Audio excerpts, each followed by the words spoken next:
उकडलेला बटाटा मस्त मॅश करून झालेला आहे. त्याच्याबरोबर बेसन आणि तांदळाचं पीठ आपण छान मिक्स केलेलं आहे. चला पुढे काय करूया? येस, थोडं तेल घेऊया. तोपर्यंत हे- जरा हे वाफलं गेलंय का? वा वा वा वा, क्या बात है यार. ओके, आता आपल्याला थोडंसं मला वाटीत तेल घ्या, कारण मला पारी आपल्याला ती हातावरती लावून घ्यायची आहे.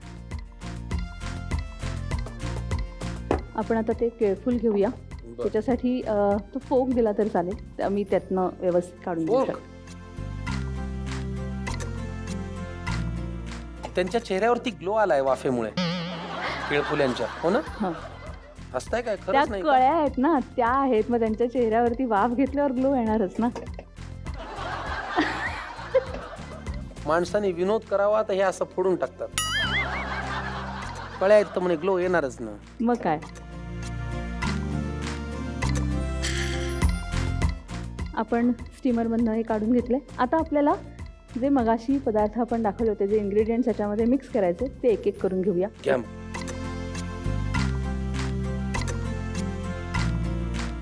कच्चा कांदा, कारण चुरचुरीतपणा आला पाहिजे आपल्याला, खाताना क्रंचीनेस एक जाणवला पाहिजे, त्याच्यामुळे कच्चा कांदा, आलं लसणाची पेस्ट, त्यानंतर तिखट आवडत असेल तर चिरलेली मिरची. आवडतं आपल्याला तिखट, तुम्ही मस्त घाला. चालेल. कोथिंबीर. त्याच्यानंतर कोथिंबीर जरा अशी छान भरपूर, म्हणजे त्याचा एक वेगळाच सुगंध येतो. धणे पावडर घातली आपण, साधारण पाव चमचा वरती. तिखट आवडतं तुम्हाला म्हणून मी थोडं तिखट थोडंसं घालते, कारण आपण ऑलरेडी मिरची घातली आहे. आवडतं म्हणून थोडं घालते. त्याच्यानंतर हळद, गरम मसाला. ह्याच्याबरोबर जर तुम्हाला चाट मसाला आवडत असेल, त्याची टेस्ट आवडत असेल तर तोही घातला तरी चालतो. चाट मसाला मला आवडतो खूप. हां, आणि आपण धणे जिरे पावडर घेतलेलीच आहे, ही जिरे पावडर आहे.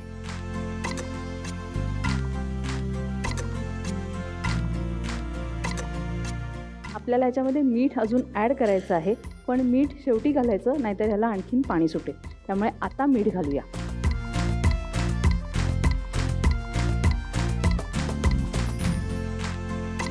आता हे पॅटीस म्हणजे बटाट्याच्या त्या पारीमध्ये भरायला लागेल नाही हो, का? भरायचंय.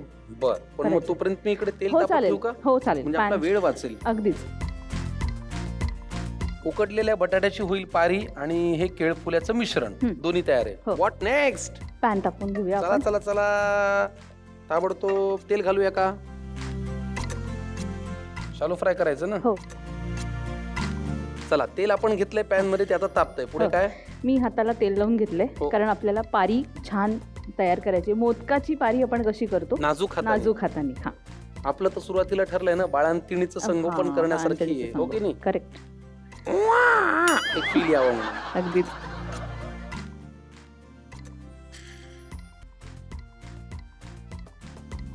हलक्या हाताने अशी छान पारी करून घ्यायची. मी माझ्या आयुष्यात पहिल्यांदा केळफुल्याचं पॅटीस खाणार आहे. हो, पहिल्यांदा. मी अच्छा. केळफुल्याचा कुठलाच पदार्थ खाल्ला नाही.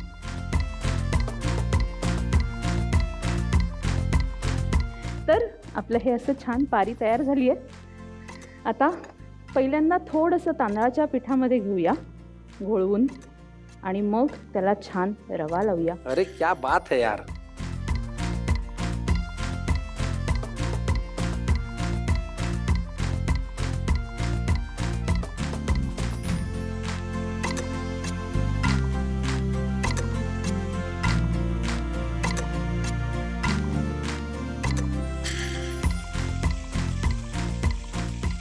मंद आचेवरती छान होऊ द्यायचं. हो, गडबड करायची नाही. नाही, आणि ते उलटताना सुद्धा, म्हणून मी हे दोन घेतले, उलटताना सुद्धा आपल्याला ते हलक्या हाताने उलटायचे.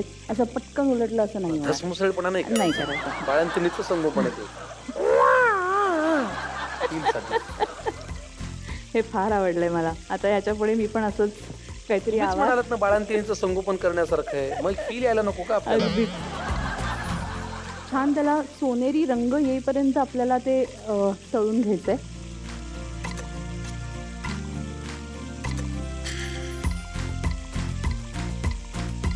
हा हा हा हा हा हा, सुंदर रंग आलाय की हो वृंदाजी. मी गॅस बंद करतो. हो, आणि आपण हे काढून घेऊया. प्लेट मध्ये काढून घेऊया. फारच सुरेख. मस्त.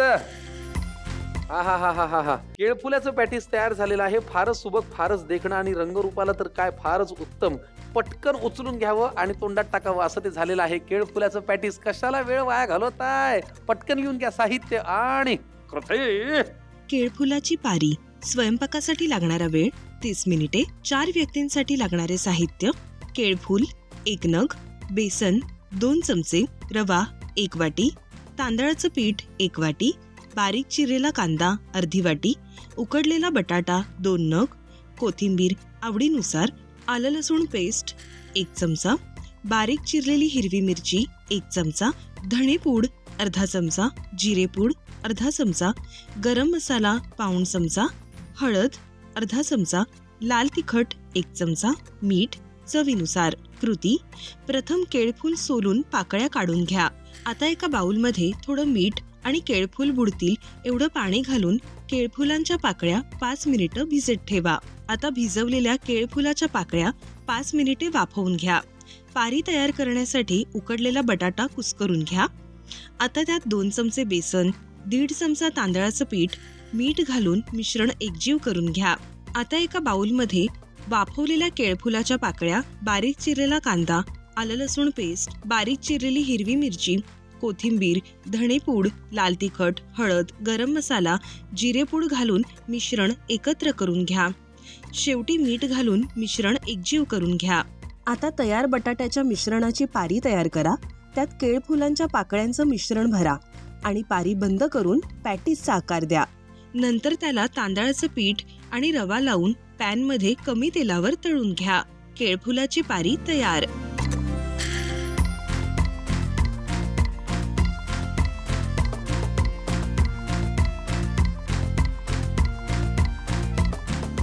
बहारदार वृंदाजींनी आपल्यासाठी केलेलं आहे केळफुलाचं पॅटीस आणि समोर आहे. फार छान दिसतंय, तयार आहे. बघा, आम्ही आमच्या या कार्यक्रमामध्ये प्रत्येक भागामध्ये एका सुपरफूडची माहिती देतो.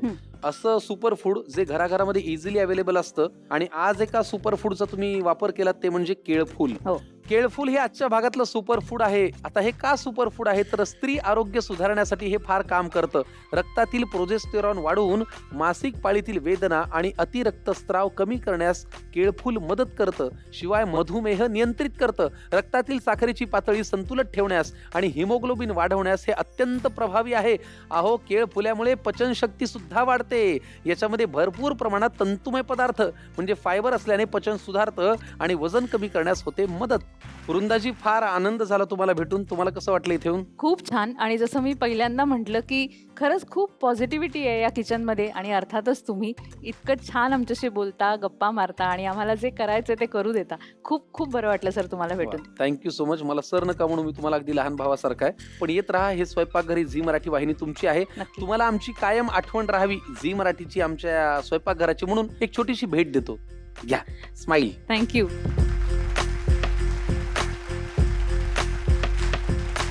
धन्यवाद. ही भेट तुमच्यासाठी आणि तुम्हाला तुमच्या पाककलेसाठी, लिखाणासाठी, वाचनासाठी, कुटुंबाला मिळणाऱ्या वेळासाठी, सगळ्यासाठी फार मनापासून शुभेच्छा. Thank you sir. धन्यवाद. खवई यांना आजच्या भागाला पूर्णत्व देण्याआधी मला घराघरातल्या गृहिणींना फार महत्वाची आणि मोलाची गोष्ट सांगायची आहे. जगातली अशी कुठलीही गोष्ट नाहीये जी तुमच्याकडे नाहीये. तुमच्याकडे सगळं आहे. तुमच्याकडे वारसा आहे, तुमच्याकडे परंपरा आहे, तुमच्या हाताला चव आहे. एक महत्वाची गोष्ट करा. तुम्हाला आलेले अनुभव तुम्ही वारंवार लिहून ठेवत चला. कारण एका गृहिणीचा अनुभव एक अख्खं कुटुंब बदलू शकतो आणि वेगवेगळ्या मार्गांनी इतरांना काम करायला भाग पाडू शकतो. तर फार मनापासून तुम्हाला शुभेच्छा देतो. लिहित राहा, मनातले अनुभव साठवत राहा आणि कागदावरती उतरवत राहा आणि पाहत राहा आपला चविष्ट कार्यक्रम ज्याचं नाव आहे आम्ही सारे खवय्ये, आपल्या घरची चव.